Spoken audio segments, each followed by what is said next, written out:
Hi guys, my name's Niko. I sing and play guitar in a band called Now in Colour, and this week I bought an album called Dizzy Up the Girl by the Goo Goo Dolls. You're dirty and you're sweet, you know you're everything to me. Everything you are falls from the sky like a star. Everything you are, whatever you are.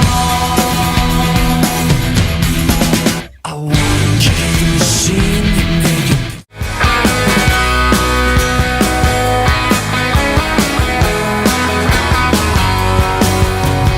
Broadway is dark tonight. It's a little bit weaker than you used to be. Broadway is dark tonight. See the young man sitting in the old man's bar, waiting for his turn to die.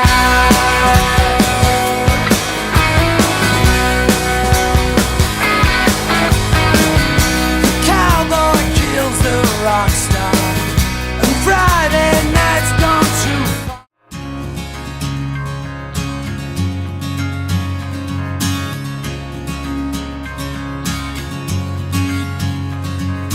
Baby's black balloon makes her fly. I almost fell into that hole in your life.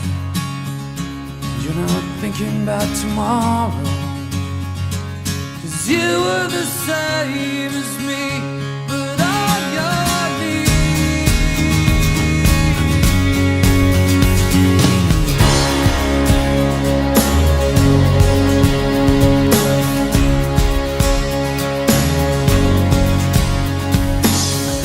Other boys could never reach you, and everything you're chasing, it seems to leave you empty. And it won't take long to burn. All eyes on me. Through the nothing that you learn. All eyes on me. And the things you choose to be.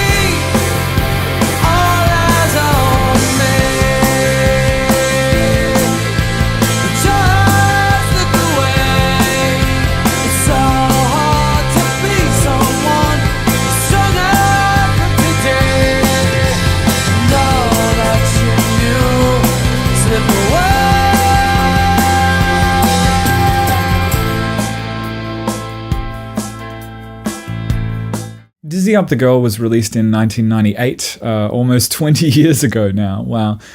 And for a lot of people, it was actually their first exposure to the Goo Goo Dolls' music. And they don't realize that this is actually their 6th studio album. They had 5 more full-length albums before this one, and they were like well into their career by this point.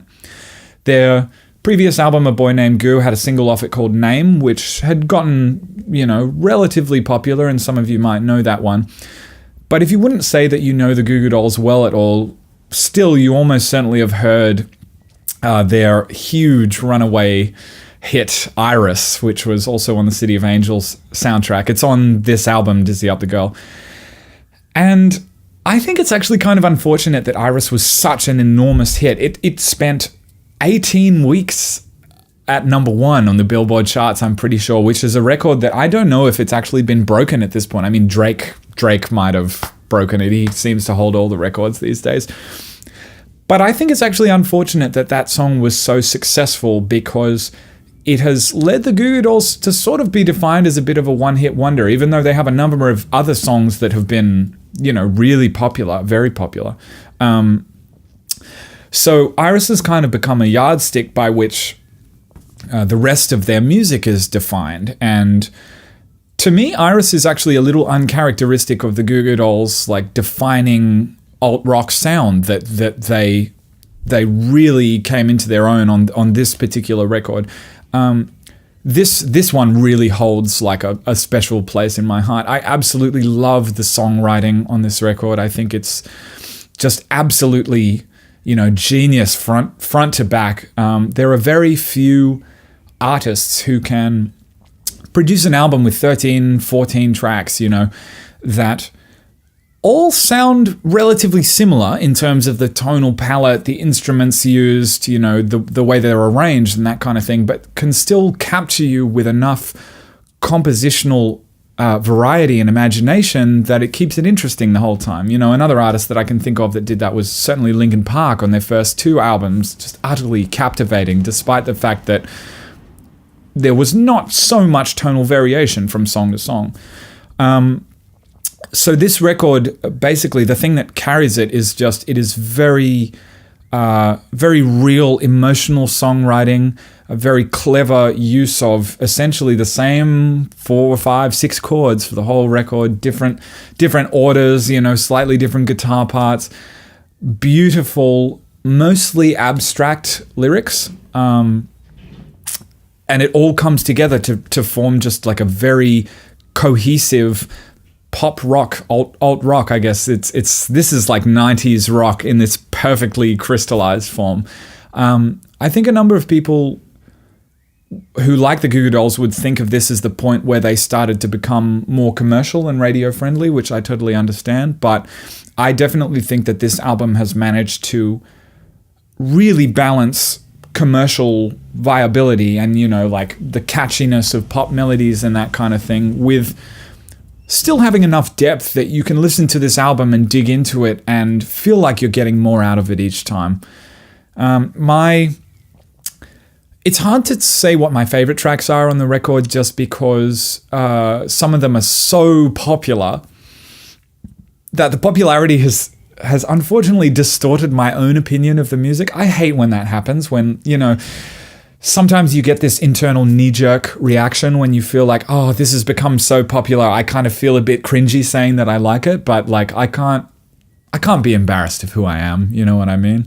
And I know we're kind of getting off topic here, but like to me, I love Black Balloon. That song is just the lyrics and the chord progressions, and it's so heartbreaking to me, that heartbreakingly sad, that song. I love Slide, even though, that was obviously another huge hit for them and it's almost become a meme at this point. Some of the other lesser known tracks on the record, like Dizzy and Bulletproof and All Eyes on Me, they're so great. One thing that I will note as a slight criticism of this record, it's not all 100% incredible, and it's just that the Goo Goo Dolls have this strange thing that they do. I guess it's more of like an internal thing between the members, but their bass player, Robbie Takach, I'm not sure how you pronounce it, used to be their singer. And slowly John Resnick, the main singer who now, the guitar player, took over more and more of the singing and eventually became the recognizable lead singer for the Goo Goo Dolls. But on each album, there is still at least one song, usually more than one song, that are written and sung by the bass player. And to be honest, these songs they're not bad. They're not bad songs. They are just incongruous with the rest of the record. The sound of the Goo Goo Dolls that you associate with a record like Dizzy Up the Girl is the sound of John Resnick and his songwriting, and the rest of the band, supporting that vision, I guess. So when a track comes on and it's a different singer and it's a totally different energy, it kind of just feels stilted and out of place, and you're like, oh, this is a bit weird, and then it goes back to being John Resnick again. So I think it's unfortunate for the bass player that his songs have been put in such a context that they had to be consumed, sandwiched in between all of this, like the John Resnick show on either side, I guess. And I don't mean that like I try not to be dispiriting about that kind of thing. It's just that's what I feel personally. So yeah, I strongly recommend checking out this album. I think that if you've not really been into the genre of alt rock, alternative rock kind of thing that existed in the 90s, this is pretty much, you get exactly what you're expecting to get. This is another one of those records that just like perfectly encapsulates this genre. But the songwriting's beautiful, the instrumentation's really great. This was honestly, I think, quite innovative in its use of 12-string guitar, mandolin. The string arrangements are really good. It's just a solid record all around, and I love it.